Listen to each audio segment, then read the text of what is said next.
Hey everyone, today we will be focusing on our first hash table problem, focusing on implementing a map to construct a hash table, and without any further ado, let's get started.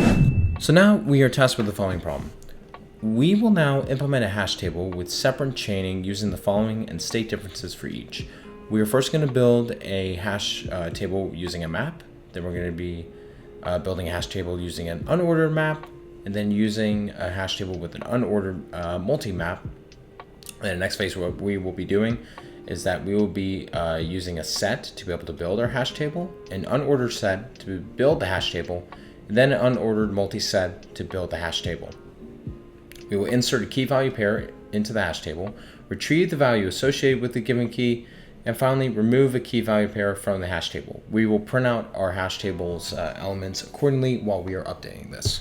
And now let's go over our first problem. So overall, what we will be doing is that we are going to be focusing on developing our hash table using a map. So overall, the first thing we need to do, as usual, we are going to import our necessary libraries that we are going to use. So aside from iOS Stream, I'm also going to include a map, and I'm going to include a vector. Now, a vector is actually a useful tool that we use in C++. It allows us to be able to take elements and be able to actually use them to loop through our given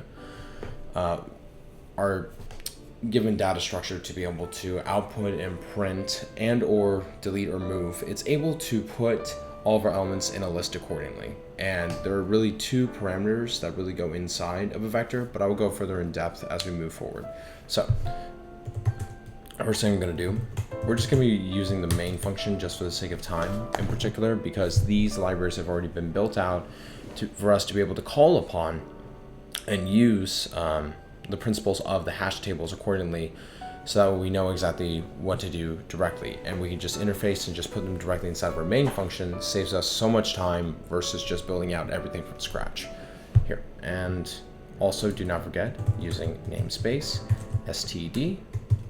So the first part that we're going to do is that we're going to first initialize our map. Our map has two parameters by general principle. I'm going to put in a string and an integer, and I'm going to call this omap.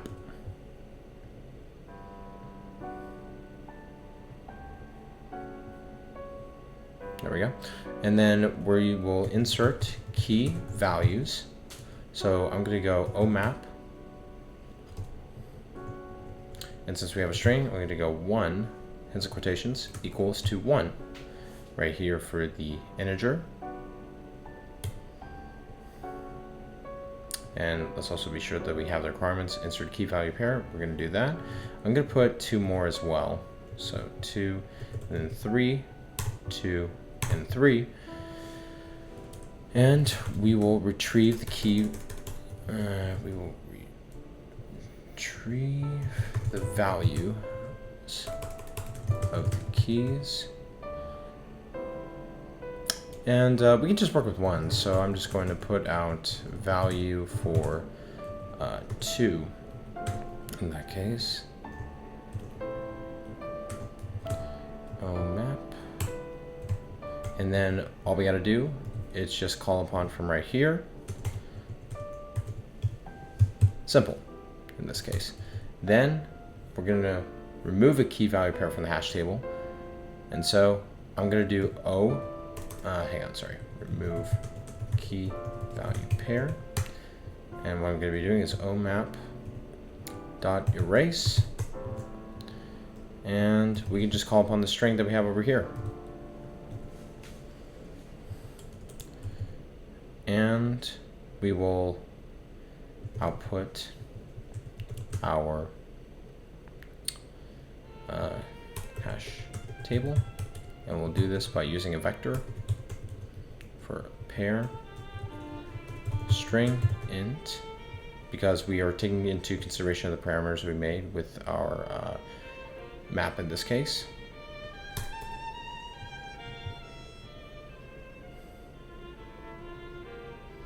And I'm going to call this vec.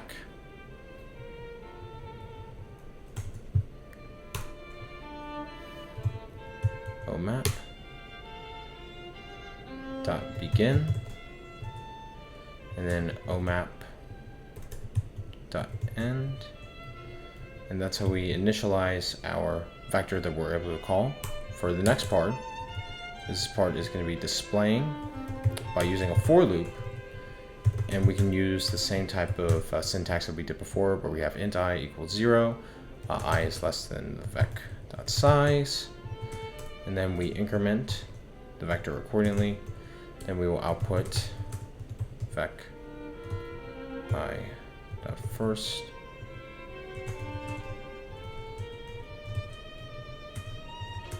vec I dot second, because it's just going in a continuous for loop that we have over here, and then we return 0. So there we go. And so we've already done that. We retrieved one of the key value pairs that we were looking for explicitly, and then we remove a key value pair accordingly. And we are then able to display the rest of our hash table accordingly, even after removing 2 that we have erased in this case. So let me just zoom out of here, and I'll put this as well in the discussion. There we go.